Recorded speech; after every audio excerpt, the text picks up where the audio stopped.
Wish you could become a morning person? You know the type, up before the sun, early morning runs, first one to the office with donuts and a smile. How do they do it? Easy. With the new Galaxy Watch 8, sleep tracking and personalized insights from Samsung Health help you improve so you can wake up to a whole new you. One who, dare I say it, skips the snooze? It's possible. Train your sleep with Galaxy Watch 8. Learn more at Samsung.com. Requires compatible Samsung Galaxy phone, Samsung Health app, and Samsung account.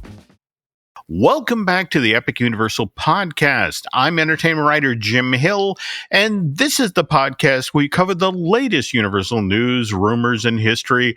And as always, I'm joined by Eric Hersey. And look, we're doing a podcast here, Eric. That's thirsty work. Right. So what beverage do you have on your side? Well, Jim, I'm actually drinking an original Coke right now, which I varied not to have the Coke Zero that Lauren has been stocking in the house. So I'm drinking a Coke, but I have a feeling that this is setting up something, Jim. What do you know about beverages that I don't? Well, I actually just before we got started here tonight was sort of looking for, what's the latest thing in the Universal news. And of course, this is October, so Halloween is just around the corner. And have you seen this thing that Fanta and Universal are doing together? You know what, Jim? I think I know what you're talking about. And truth be told, I actually was sent this by a listener maybe a month or so ago. And is it Fanta?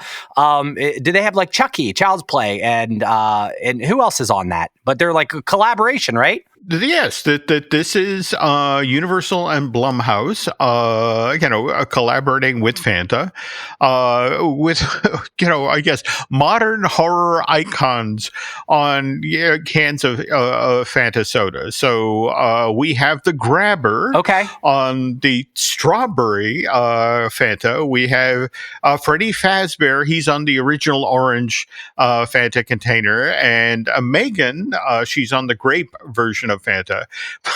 But Chucky, Child's Play, this is literally whatever flavor this is, it's known as Chucky's Punch. I'm guessing it's a fruit punch, right? Maybe. I can only assume, but having watched enough Chucky movies, it's like I do not want to drink whatever that is in there. The funny thing is, Jim, Lauren brought home some Fanta the other day, and it was an orange one, and I kind of got excited because I remembered about this collaboration. And I guess the Fanta Zero, which is like no sugar, she brought is not in this patch. It must just be straight sugar because we got regular Fanta, and I was disappointed. But I'll have to keep an eye and see if I see these. I don't know if this was just for the Halloween time or if this is going to be going on for a while. But nice collectibles to grab. That is true. That is true. Anyway, folks, we have all sorts of Universal-related news to get to with this week's show, so we should probably get to it. But before we do that, we should acknowledge our sponsor, which is UnlockMagic.com. And if you're planning a trip to Universal Orlando or the Walt Disney World Resort, you should check out UnlockedMagic.com. Listeners to the Epic Universal Podcast are saving up to 12% off of theme park tickets, and those discounts are also included for the after hours hard ticket events like Mickey's Very Merry and Jollywood Nights. So do yourself a favor. If you're headed to Orlando anytime soon, visit unlockedmagic.com and save today. And speaking of today, well, this news didn't break today, and this podcast doesn't go up till Friday anyway, but we have news in regard to Stardust Racers. Is that right? Right. So for those who've been paying attention, Stardust Racers has been closed, since September 17th, I think. So not necessarily a full month, but it's been a while. And that's after following the unfortunate death of the 32-year-old Kevin Rodriguez Zavala. Well, there's been, if you're paying attention to the news, there's lawsuits involved. So with that being said, the coaster was closed for quite some time, but it did just actually reopen. And I think team members got a message from President Karen Irwin, I think on October 3rd, that says that it'll be opening. And as of this recording, we are now open with, striking a lot of controversy online, but we're just going to stick to the specifics here of some of the things that actually changed. Now, have you been following this, Jim, and kind of see why, we're now open, but there are some new I guess, signs or verbiage added? And there are. And in fact, what's for me is interesting is there's been kind of a ripple effect out to Universal's other coasters, particularly this walk independently rider requirement, which has been put in place because of, again, the unfortunate accident on Stardust Racers, but this is all the way cross property, isn't it? I mean, the Dragon Racer Rally, Monsters Unchained, even, that ride, Hagrid's Motorbike Adventure, Forbidden Journey, and of course Velocicoaster. Right. So, and from what I understand, and I'm not, I haven't really witnessed or paid too much attention to this, but you could, I believe you just had to take like one step in the previous, right? Like you just had to take one step to get transferred over, because all these vehicles are capable of some type of mobility or disability enhancement, right? So you could just take one step, but now there's signs that basically say, you have to, I think, walk independently. So I don't know if that's 1, 2, 3 steps. But there's also aspects of now they have warnings on the signs for weakened bones or muscles or inability to maintain posture. So that is absolutely lawyerese, which is happening based off this latest lawsuit and or this tragic accident. It is. And for me, what's going to be fascinating going ahead, as you mentioned, there is the lawsuit, and that will be chugging through the courts. And, what's going to be delicate here, Universal's legal team has got to thread the needle here, is that they're going to try to sell this, what happened here, not as operator error, but rider error. Right. That, and that's challenging. On the other hand, I know there are people who are upset that Stardust Racers is reopened, but the hard fact here, folks, is from a theme park operations point of view, already, for example, what was it? Ministry of Magic, even with Stardust Racers up and running, was having 3 and 4 hour long lines per day.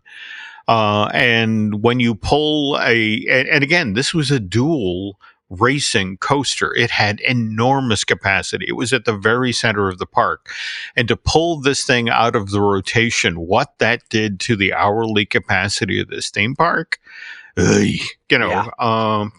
I mean, it's an impossible situation, and please, I don't mean to be callous here. We of course feel terrible for the Zavala family, and hoping, whatever happened in court, whatever settlement, helps them deal, with this tragedy. But it's just sort of like, I don't think there's a winner in this situation. No. And in fact, you got to feel now for the team members who actually have to run Stardust Racers day in and day out. And the whole notion of, having to turn to guests. And by the way, I need you to demonstrate that you can walk independently. Right.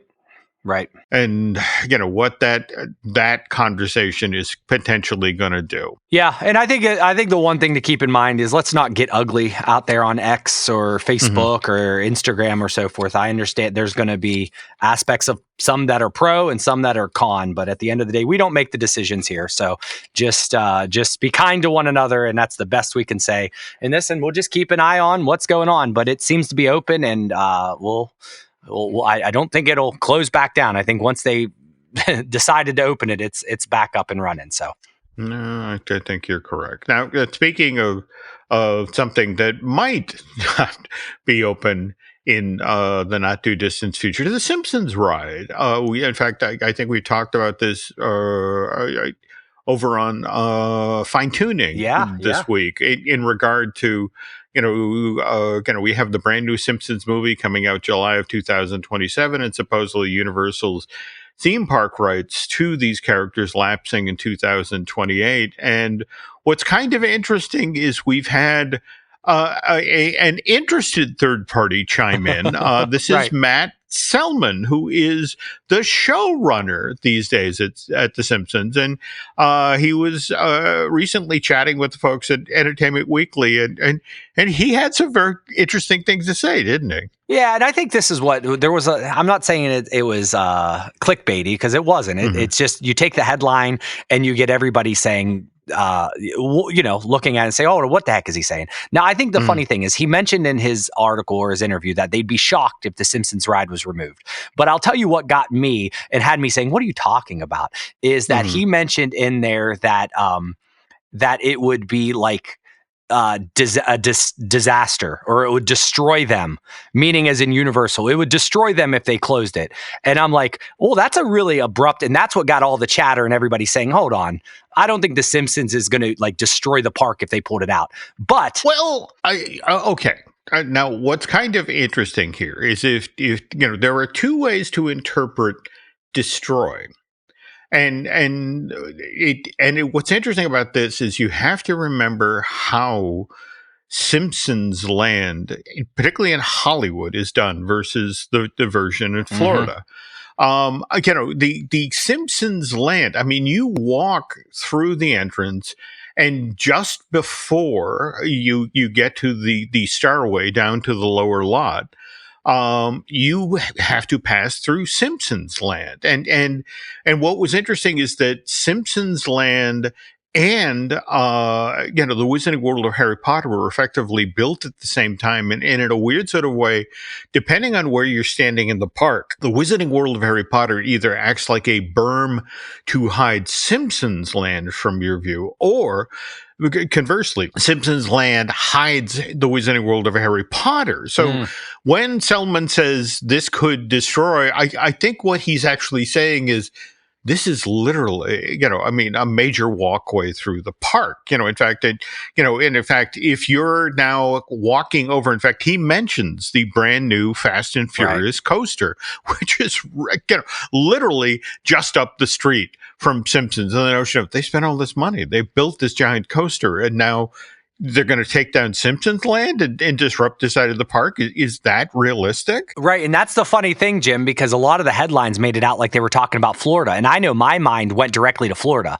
And I'm like, well, I think Florida will be pretty fine if the Simpsons did go away or so forth. Yep. I didn't even think that Hollywood, and that's exactly what he was referring to. So I thought that was kind of like, all right, you got my click there, guys. But he was talking about Hollywood, not he was talking about Florida. So that makes a lot of sense. Yeah. And also you got to remember that the Simpsons writers, in fact, they love Simpsons writers, animators, and artists, they love the Universal Hollywood version of Simpsons Land. In fact, I think we've talked on this show about the upstairs dining room at Krusty Burger, where they have all of the art that the folks who actually worked in The Simpsons did on the walls. I mean, they have a real sense of ownership, and the notion of this thing that they love that celebrates the show that they work on. It's like, what do you mean you're going to pull that out of Hollywood? Right? I have to go all the way to Orlando, right? And even then, I think we've mentioned on a previous show that what's interesting about the rumors for Orlando is Simpsons Land going away and Pokemon Land coming in. Now, mind you, again, want to stress here, Disney just signed a 4-year deal with the folks who make The Simpsons. 4 more seasons of the show, going to run through the 2028-2029 season. We've got this movie coming out in 2027. Disney has made no bones about the fact that they want The Simpsons for their own theme park. So it's not like Bart and Lisa and Homer are going to go away, but it's just this really cool thing they've done in Hollywood. It's potentially going to go away. And that's another reason, Eric, we need to get you out there, next year at the latest, to see this thing before potentially it goes away, because there is so much cool stuff and in fact, I think you'll be fascinated to see what they did differently in Hollywood, which is different from like Fast Food Boulevard out in Florida. Right. No, that sounds. I'll just tell you this: we've been searching online for prices come spring break, so we'll see how it comes about. But Hollywood and California might be in our future. Got it. And one other note here, Matt, in this article for Entertainment Week, also points out the fact that he thinks it's insane that Universal has had the theme park rights to The Simpsons since 2008, and in that entire time they have never done a Treehouse of Horror overlay as part of Halloween Horror Nights. And I know you're making your way through various seasons. Right. So have you at least seen one or two of the? All right, this is going to break. This will get me eggs and tomatoes thrown. So for those who weren't aware, I broke this news to Jim not so long ago. I've gone 40 some years in my entire life, giant fan of comedy and so forth. And up until maybe 2 months ago was the first time I've ever watched a Simpsons episode. So I'm watching, going through right now. Yes, and everybody I know always yelled at me because I'm a huge South Park fan, and they're like, listen, what are you doing? But no, I will be getting to I'll be getting to a Treehouse of Horror. I've heard lots about those. I'm pretty excited to get to those moments because I hear there's 34 of them or something like that. Well, they got to be at this point. But at the same time, I think I said this in the show, I'm actually kind of jealous that you get to discover The Simpsons at this late date. I mean, it's sort of like, looking under the Christmas tree and it's like, more presents to the back. So no, this is cool. Funny thing is, producer Dave has been my spiritual guide to The Simpsons. I've been texting him. I'm on episode 7 on it, and he'll give his opinions on stuff. So he's a big Simpsons fan and a huge Treehouse of Horror fan. He knows far too much about that. So he's been guiding me along, but I'm enjoying the experience so far. So yes, I've become a pretty big Simpsons fan. And I will tell you, Universal was a major reason. I went down there and I felt like I was on their attraction. I'm like, I don't know who these people are. And I felt guilty of like, what the heck? And Disney Plus has all the seasons. So there we go. It's all synergy. But Jim, you found something last week that you sent over, and I have a question for you. You sent over that Universal Products and Experiences. John Revel was named the EMEA Managing Director. So, what exactly does this mean, Jim? And what is this position? What I'm intrigued about is Mr. Revell has been appointed the Regional Managing Director for Consumer Products at the Universal Parks and Experiences. And he comes into this job after having spent 20 years working over at the home entertainment side of Universal Pictures. So this is a guy who's has good practical knowledge of the stuff that Universal has sent into our homes. And this is the guy now who's looking at the parks and it's like, okay, what can I get these people to buy and take home with them? And, again, we just shared that survey, in fact, we brought you on Disney Dish so you could chat with Jim Schul about that Universal popcorn bucket survey. And it's just sort of like the notion of, Universal getting very serious about lines of business that had previously been, this is something the mouse does. So the fact that this guy with 20 years experience on the home entertainment side of Universal Pictures is now literally, been handed a managing director position for consumer products for Universal Products and Experiences, and that's the parks. That's fascinating. I can't help but look at that and that survey and feel like, oof, they're putting gas in the tank. There's going to be some interesting stuff coming over the hill here.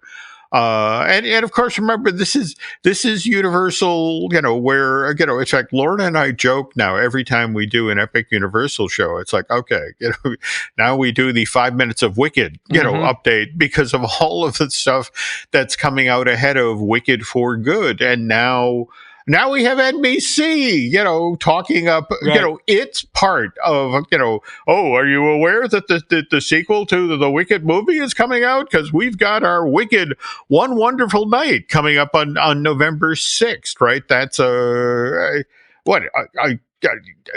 some sort of live what? Yeah, 2 yeah. hour? Yeah. They're doing it. What at that? There's a bowl. I can't remember. I don't think it's the Hollywood Bowl, but one of those famous theaters, right? Well, no, I can understand why I'd say that. It's the Dolby Theater where the Academy Awards are staged. Right. But a 2 hour long live concert event, which is again supposed to hype the movie that's coming out on November 21st. And it's just sort of like, I have to ask, who at this point between is not aware that there's a second Wicked movie coming? So, do they need that publicity? But it'll be, I'm sure the people are very much aware of the movie coming out. But yeah, this is just a hype machine. November 6th, so that gives you 2 weeks to get excited for. So there you go. Yeah, so just for those that are aware, go ahead and set your I guess DVR for or probably on Peacock as well, right? There we go. It's very next day. Now, speaking of which, though, again, Eric and I are making fun. Why would you need additional publicity for Wicked for good? But sometimes you do, in fact, need additional publicity to make folks aware of products. And we pivot now to Epic Universe and particularly Dark Universe, because this is a shop we've talked about previously, right? Jim, well, it's funny because the last time we talked about it was because they added more signage. So guess what? The monster makeup experience added more signage. So originally it was a sign, and now it's a big old cart that is in front of the store. So this is this store, unfortunately, or this experience has to be having issues with people finding it and knowing it's there, because we have now 2 times within the first 6 months of it being opened is all right, we'll put a sign here. Oh, that sign wasn't big enough. Oh, we better put another sign. So well, I mean, but look at the cart. I mean, there is literally there are models of what the makeup is like, but there's also a big white arrow on the cart pointing to the door of the monster makeup experience, and it's like, I mean, I hope this works. I really, again, I'm finally getting down to this park in November. And I do want to see this in person, but boy, when you're on your second set of signs and you've got something this big, oof. Yeah, okay. It's a great experience, but we're going to stay at Epic, and I got another question for you because this is an interesting one. So there is at Epic, there is a Nintendo store, and it has some stained glass, and there is a stained glass that is Link from Zelda, and they're now showcasing and adding Zelda merchandise into the Epic Universe, the Nintendo store and so forth. So I know we've talked about Zelda in the past. We talked about the possibility of that being where Lost Continent, and a lot of fan theories are going there, but they are putting out more and more merchandise for Zelda. Is this a sign that hey, we're going to be testing Zelda and or is there any truth to that rumor because of merchandise, or is this just your normal Nintendo wants to sell Nintendo product? I'm sorry. I interpret this as, a coming attraction. That just, the notion of, between the stained glass windows, the merch, the deal itself that Illuminations has with Nintendo to make those films. But on the other hand, I want to put this out there because on a recent Disney Dish, I was talking about how, for example, the 10-month-long redo of the Jurassic Park River Adventure at Islands of Adventure, it's 10 months long. That's what they did in Hollywood, and that's when it became the Jurassic World ride. And what's been interesting is there's a number of folks at Universal who reach out and said, you may want to walk that back. Oh, really? To the effect of, yes, we're getting some new dinosaurs, but, Jim, please notice the giant Jurassic Park visitor center that's at the center of the land. I don't think we're changing that anytime soon. So it's just sort of yes, you will see some stuff that you've seen in the Jurassic World films, But we're not necessarily rebranding this, making that ride Jurassic World and then leaving the entire rest of the park Jurassic Park. So it's just sort of like, it's going to be kind of, I think the phrase they use, it's a dog's dinner.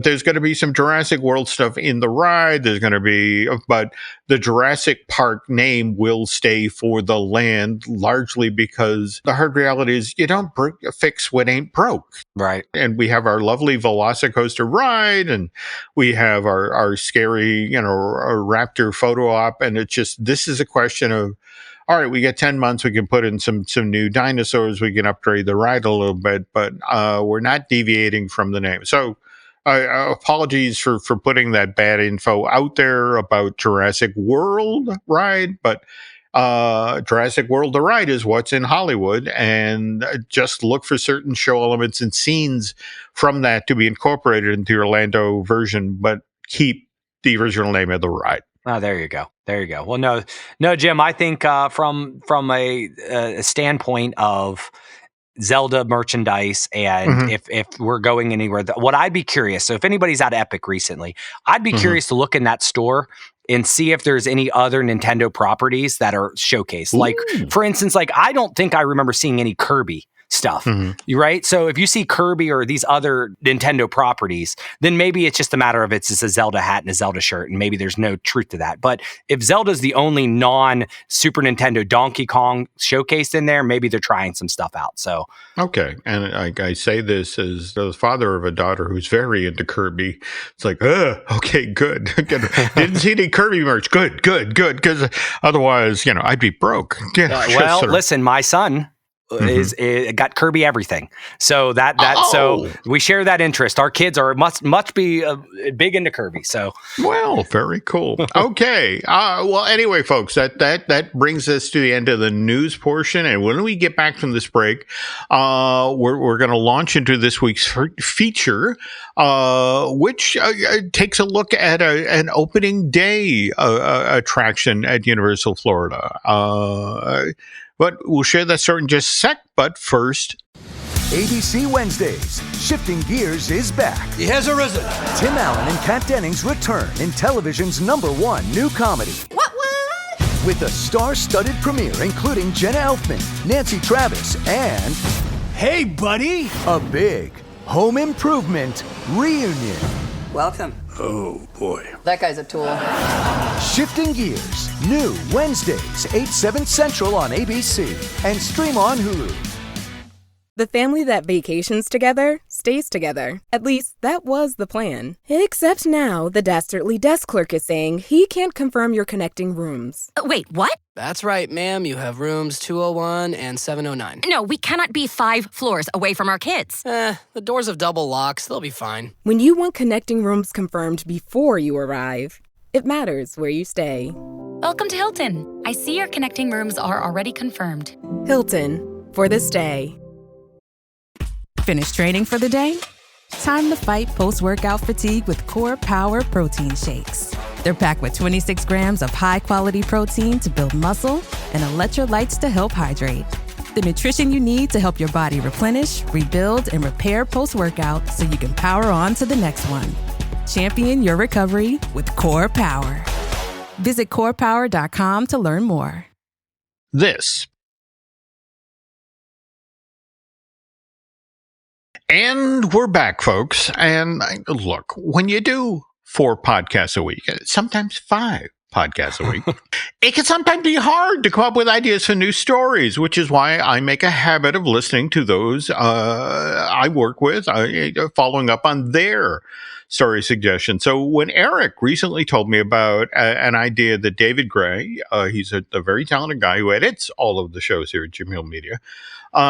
Anyway, David had suggested to Eric that on this particular podcast, we do a series where we take listeners through what it would have been like to visit Universal Studios Florida when that theme park first opened in June of 1990. And in fact, I think you explained David's idea that we could revisit along with closed attractions for Universal Studios, like the Murder, She Wrote Mystery Theater, In fact, you would just mention, as we were pre-gaming, that David and his aunt actually were volunteers in the show, right? Yeah, so that was kind of the conversation back and forth. I couldn't figure out where this would have been, right? And we'll talk about where this was in the thing. And he's like, "Oh, I was there," and he was, I guess, the Thunder. So this sounds to me, now I don't know much about this attraction at all. You are 100% going to be schooling me up on this, but it sounded to me like it was an audio attraction. Either way, I'm very curious because I heard this existed, but I had no idea about it. Well, first of all, to explain your comment there about can't find it on any map, because, well, it was housed in Soundstage 44, the building that was flattened in May of 2012, and which, by the way, a great story about when Universal Creative finally decides they're going to do something. They do not kid around, folks. Okay, so all right, picture this: late spring 2012, and Universal Studios Hollywood has literally just that day soft opened the West Coast version of Transformers: The Ride 3D. And by the way, Rick, kind of a controversial decision to bring this motion platform-based attraction to Hollywood. I mean, by that I mean Transformers: The Ride 3D actually debuted at Universal Studios Singapore, which that's the theme park, by the way, we really need to start discussing on this show.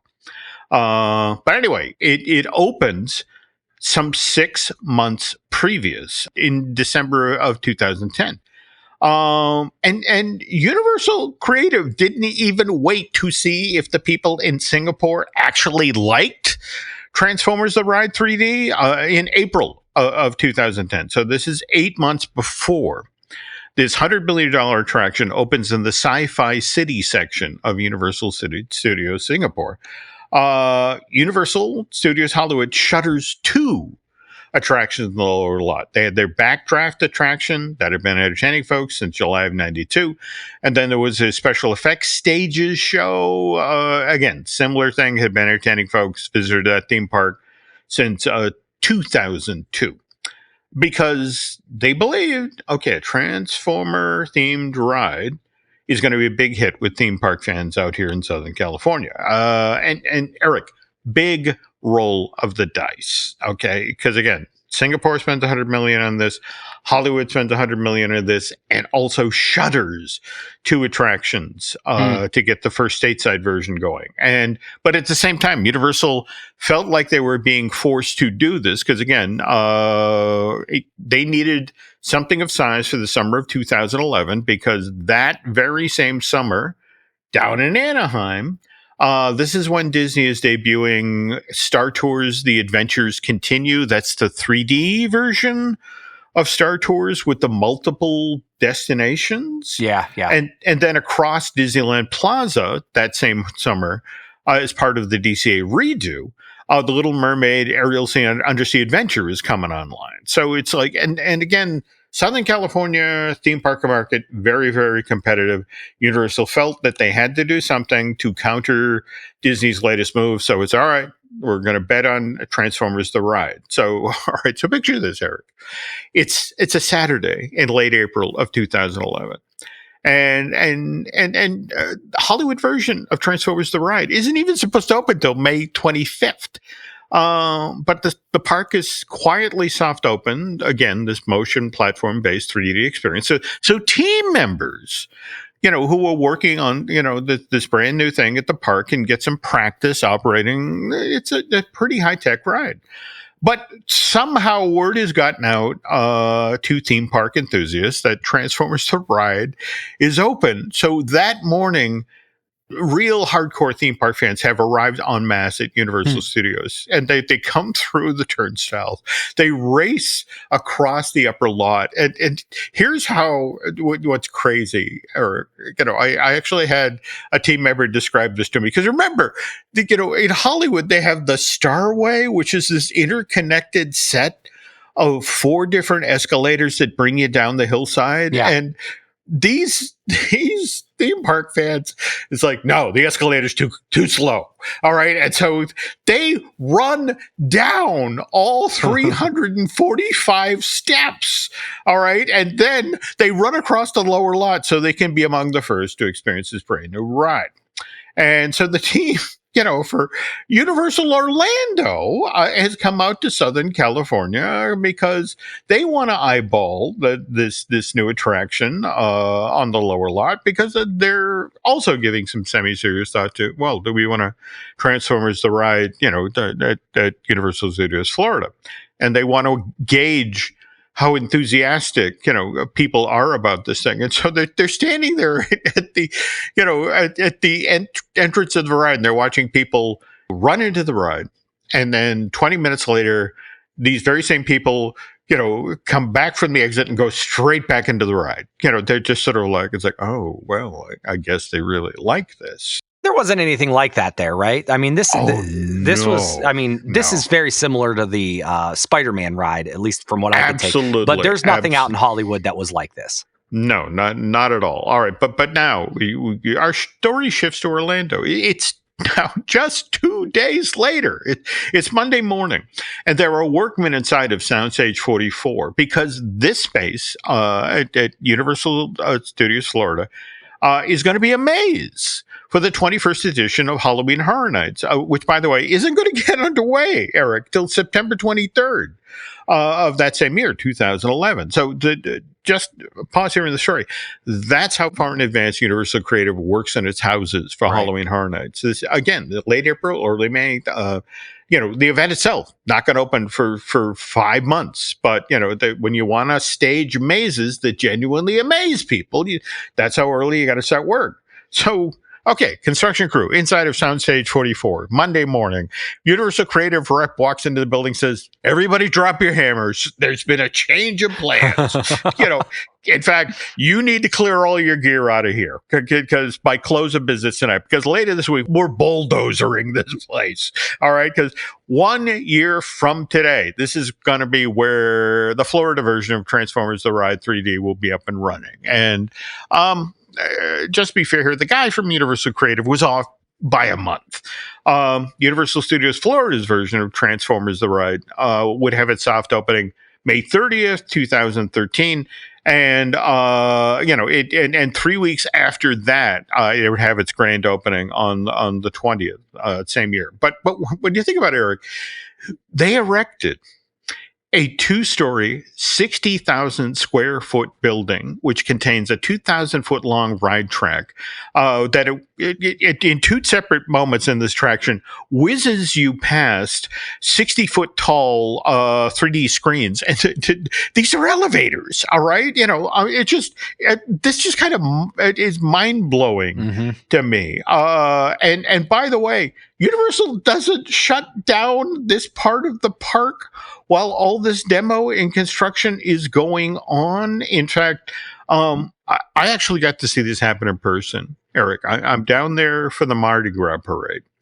And the very last float rolls past the construction site of this new attraction. And as it does, the construction gate opens up. And this dump truck full of construction debris just slides into position behind the last float and joins the procession, because, of course, everybody's headed backstage. And what was really funny is right behind this dump truck, there now comes this cadre of Universal Orlando custodians who are now aggressively sweeping up any construction debris that's fallen out of the dump truck, which again is headed toward the back gate of the park. But this entire time, the guy who's driving the dump truck and the custodians are all smiling and waving to the people along the parade route. It's like, yep, this is all part of the show, folks. Hope you're having a great time. Don't give anybody ideas, because I'm sure those floats are a lot cheaper. And if people were still happy to see them, we don't want that to be part of the normal routine. But that's hysterical. It is. Another little funny part of the story. Okay, this is fall, early winter of 2012, and one of the worst kept secrets in theme park circles at this point is that Transformer the Ride, again, already open in Singapore, already open in Hollywood, is coming to Florida.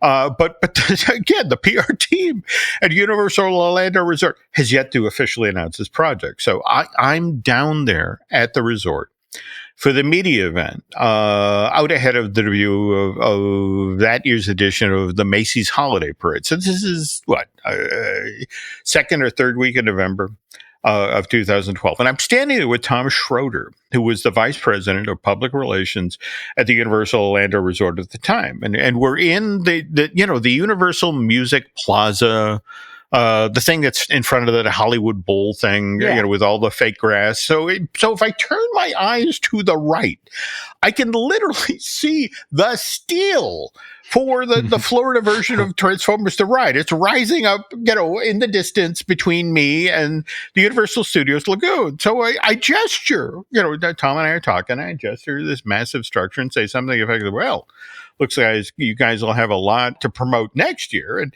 so Tom looks in that direction and then does a Mo Howard double take,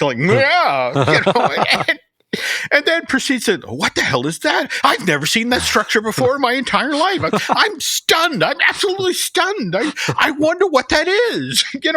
Tell you what, Jim, as soon as I get back to the office today, I'm going to make a few phone calls and find out what that is. So, thank you so much for pointing out that structure. I can't believe I never saw that before. And it's like, well, great acting. Great acting. It is sound stages, right?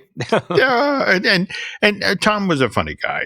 And by the way, he went from working public relations at the park. He eventually became VP of Corporate Communications for Universal Destinations and Experiences.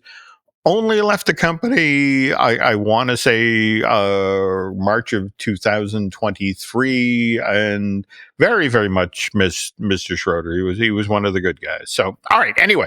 That's the story of how Murder, She Wrote Mystery Theater, disappeared from Universal Studios Florida back in spring of 2011, 2012. As to how this show actually wound up being an open-air attraction at Universal's initial theme park in Orlando in June of 1990, that story will come after this. This episode is brought to you by Indeed. When your computer breaks, you don't wait for it to magically start working again. You fix the problem. So why wait to hire the people your company desperately needs? Use Indeed's sponsored jobs to hire top talent fast. And even better, you only pay for results. There's no need to wait. Speed up your hiring with a $75 sponsored job credit at Indeed.com/podcast. Terms and conditions apply. Experience a membership that backs what you're building with American Express Business Platinum. Unlock over $3,500 in business and travel value annually with statement credits on select purchases from brands like Dell, Hilton, and Adobe, and other benefits. American Express Business Platinum. There's nothing like it. Based on total potential value of statement credits on select purchases and other benefits, enrollments required, monthly and other limits and terms apply. Learn more at americanexpress.com/business-platinum. Big news. Sephora is now on Uber Eats. So if you find yourself facing a beauty emergency, like needing a last-minute gift, or you're just out of your favorite mascara, again, don't panic. We got you. Order now and get $10 off on Sephora orders of $50 or more on the Uber Eats app. Order now. Offer ends October 30th. One order per customer. Additional terms apply. See app for availability. Delivery fees may apply.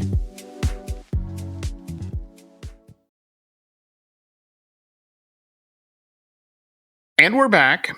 So, okay, the Murder, She Wrote Mystery Theater at Universal Studios Florida was obviously based on the Murder, She Wrote TV series, which ran on CBS 12 seasons between September of 84 and May of 1996. Eric, did you ever get to see this when it ran on television? Listen, that my mother was all about Murder, She Wrote that, and all those style shows. I remember Father Dowling and Columbo and all the above. So yes, I mean, could I name anything of this? Probably not. But was it on? Yeah, absolutely. I've seen plenty. Well, and what's interesting, you mentioned Columbo there, which after they did the NBC mystery, they did some standalone films. And same thing with Murder, She Wrote. Between 97 and 2003, there were 4 TV movies, Murder, She Wrote. But all told, there were 264 episodes of the show. And again, those 4 movies, all of them starring Disney legend Angela Lansbury. Though, speaking of Murder, She Wrote movies,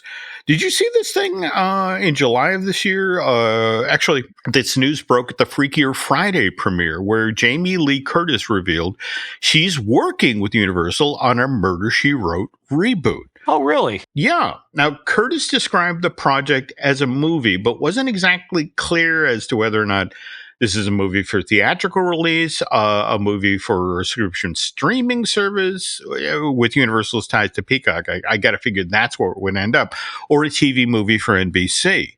The reason I think it would be on NBC rather than CBS, which is where, again, Murder, She Wrote spent 12 seasons, is, again, this is Universal production. Right. And by the way, Deadline confirmed that Jamie Lee Curtis would be playing the same character as Angela Lansbury, mystery writer, amateur detective Jessica Fletcher, but no news on a production date. That said, I do not want to get folks' hopes up here, because back in October of 2014, there was very serious talk about reviving Murder, She Wrote as a TV series, again for NBC rather than CBS. Only in this version of that proposed reboot, Eric, it was Octavia Spencer. She's the actress who took home an Oscar for her work in The Help. She was supposed to play Jessica Fletcher in this reboot. Now, but they were going to sort of bend the character a little bit in this version of Murder, She Wrote. Octavia, again, was going to be playing Jessica, but Jessica is now the administrator of a hospital who dabbles in detective work rather than a mystery writer who's also an amateur detective. And from what I've been told, this version of Murder, She Wrote didn't make it past a pilot script because, again, folks at Universal were like, I think this has wandered too far away from what made the original series successful. Well, the name itself is Murder, She Wrote. If she's not a writer, that kind of throws things off. Well, a bit, there right? you go. There we go. All right. So anyway, speaking of the original Murder, She Wrote series, that has an interesting origin story in and of itself. Fall of 1983, CBS reaches out to Universal Television and lets them know, look, we're in the market right now for an hour-long detective series. And by the way, we'd like to work with Richard Levinson and William Link. Those are the guys who dreamed up Columbo for the NBC mystery movie. And again, all of those, by the way, were produced by Universal on the Universal lot. So at Universal Television's urging, Link and Levinson, they take this assignment from CBS and they're like, all right, so how do we come up with a compelling new character to build a new hour-long detective series around? And they invite Peter S. Fisher, who's actually the story editor on a lot of the Columbo episodes they produced for NBC. And they said, Peter, we'd like your help on this project. So Richard, William, Peter go into a room. They start pitching ideas to one another. And for starters, they're like, well, look, Columbo was a guy, and we don't want to repeat ourselves. So how about this time around, we have a woman detective. But again, we don't want Angie Dickinson. We don't want policewoman. We want something different. And so then they were like, what if we did a character who is a combination of, say, mystery writer Agatha Christie and Christie's most famous character, who was amateur detective Miss Marple? All right, I know there are Agatha Christie fans out there, including my daughter Alice, who will tell me, Dad, you're wrong. Christie's most famous character is Hercule Poirot. But for today's show, we're just going to go with Miss Marple, okay? And I'll deal with my aggravated daughter later. Anyway, weird bend on the story. The most recent screen adaptation of a Miss Marple book in the 80s or thereabouts was The Mirror Cracked, which had only just been released to theaters a couple of years earlier, December of 1980. And it starred Elizabeth Taylor, Rock Hudson, and playing Miss Marple in this movie was Angela Lansbury. And what's particularly interesting is EMI, the studio that produced Mirror, the Mirror Cracked, and sent it out into theaters, announced out ahead of that they had plans to make 4 more Miss Marple movies, all of which would have starred Angela Lansbury, again, playing Agatha Christie's amateur detective. But when the Mirror Cracked underperformed at the box office for the holiday season of 1980, EMI quietly abandoned its plans to make the other 4 films. Anyway, back to Levinson, Link, Fisher, who are looking for a TV star that they can now build their hour-long detective series around, and they quickly zero in on the star of a long-running CBS sitcom. Her name is Jean Stapleton, and she played Edith Bunker on All in the Family.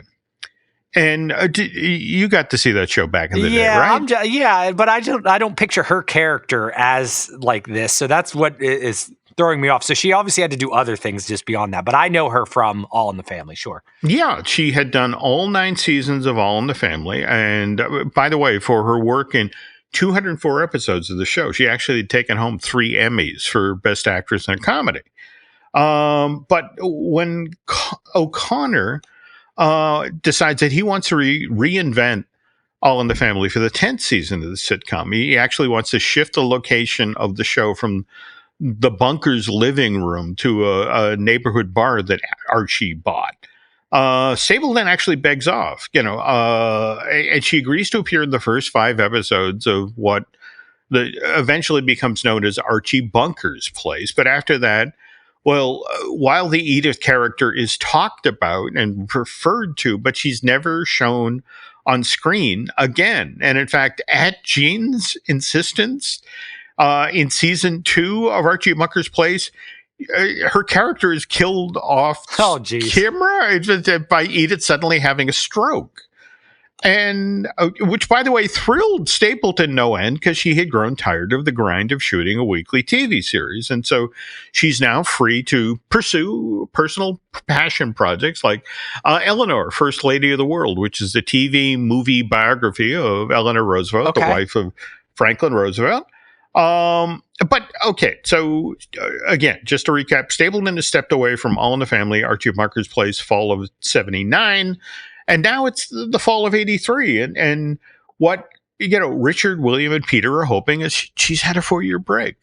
She's been away from the grind of doing a TV series. And maybe now Jean's ready to get back in harness. So Levinson, Link, and Fisher begin a conversation with Stapleton. And early on, in these talks, Jean does seem interested in Murder, She Wrote and playing Jessica Fletcher. And because after 9 years of shooting a sitcom, the idea of, it's an hour-long mystery and I'm the star, the whole show is built around me, that's kind of an appealing proposition. And so things are going well enough that Levinson, Link, and Fisher, they let CBS know that, we're talking to Jean Stapleton about possibly starring in Murder, She Wrote. And the executives at CBS are immediately thrilled because, oh my God, the Emmy Award-winning actress who played Edith Bunker is coming home to our network to star in a new show. I mean, just the publicity writes itself.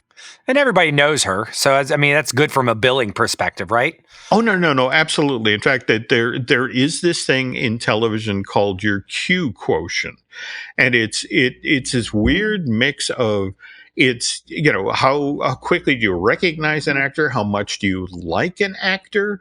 In fact, supposedly the actor that has had historically the greatest Q quotient in the business is William Shatner. That's why, if you it's just one of these things. That's why William Shatner worked forever. It's like when you said, hey, I want to build a show on, William Shatner. It's like, oh, he's got an amazing Q quotient. Absolutely. We're on board. But anyway, after these conversations and after CBS getting excited, Jean now starts to have second thoughts. And it's largely on the heels of her having just turned 60. And to her way of thinking, I've already done television. Why should I repeat myself? At this age, I should be taking on new challenges, like, say, starring on Broadway. And by the way, which he would do just 3 years later. Stapleton starred on Broadway in a very well-received revival of that classic horror comedy, Arsenic and Old Lace. That debuts on Broadway June of '86 and stars Stapleton, Tony Roberts, and Polly Holiday, who we just recently lost. Runs in New York for 221 performances and then tours the country for years.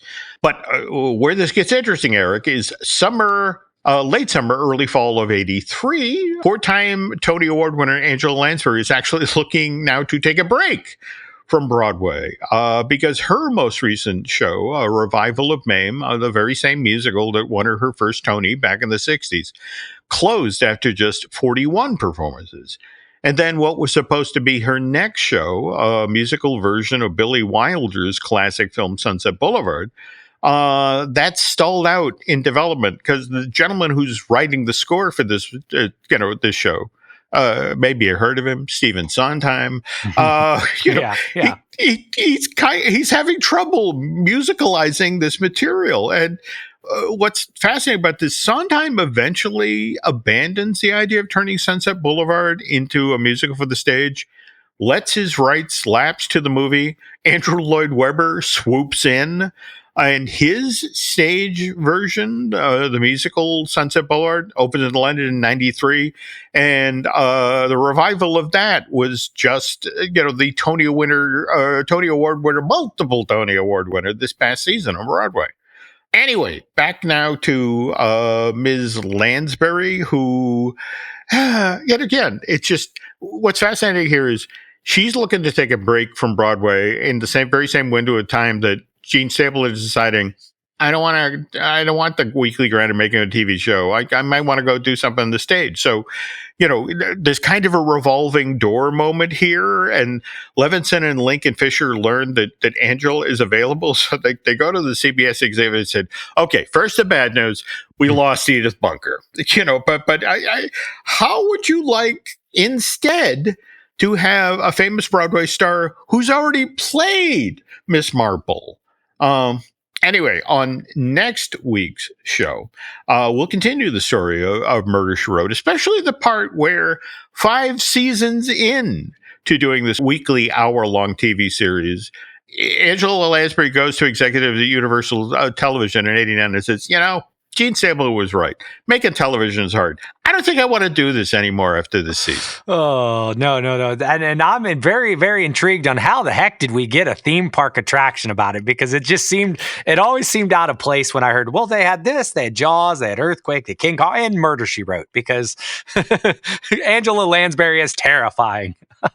Well, but what was fascinating is that you got to remember when Disney and Universal came to Florida, they felt like, we are, we're not just a theme park. We're a place where we actually make things. So we have to explain how we make things. And in fact, what's really fascinating about the Murder, She Wrote Mystery Theater show is it literally celebrates post-production. It's not about, let's see people on sound stages. It's literally the guys back in the little rooms who are editing or, doing the automatic, the additional dialogue replacement or, the sound effects. And it was actually a really entertaining show that if you knew your Disney, it's like, I've seen you at the Adventures Club. I've seen you at the Comedy Warehouse. I've seen your Streetmosphere from, from the studio. And they're like, don't tell the mouse. No. Yeah, I'm excited to see that one, Jim, and I'm probably going to catch it on YouTube prior to because I just found a clip and I'm like, all right, we're gonna watch this show. So next week I'll come prepared, knowing a little bit what you're talking about, but I'm sure you're going to give us more goodness. And more to the point, it's a surprisingly funny show. I mean, I'm just going to say that. But anyway, with that, folks, that's going to do it for this week. And by the way, if you have any topics or suggestions for, just like Mr. Gray with the Murder She Wrote Mystery Theater, feel free to send those to myself and Eric through social media or connect with us over on jimhillmedia.com. Anyway. Want to thank you for listening, and Mr. Hersey and I will be back next week.